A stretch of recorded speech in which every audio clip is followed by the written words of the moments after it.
So ayun mga ka-chamba, mag-walking tayo dito. Ay, eto. Araw pala ng tapon ng mga non-burner yan sila kabidisiplina sa pagtatapon ng basura. Stop. Kaya stop tayo. Ano masasakyan, pwede na tumawid pero doon tayo sa rules. Disiplinado talaga ang mga Hapon mga kalinis dyan. Pero siyempre, hindi mga pasaway. Kaya, ang saya ng mga bata, oh.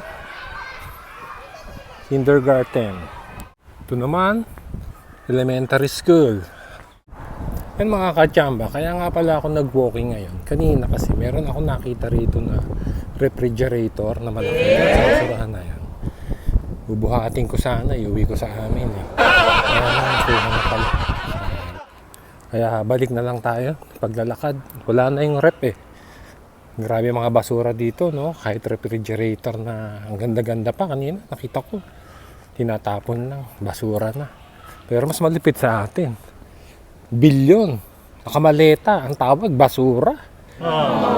Di ba? Pero dapat makulong yung mga hinayupak. Ayan. Yung payong ni Diskaya, tinapon lang.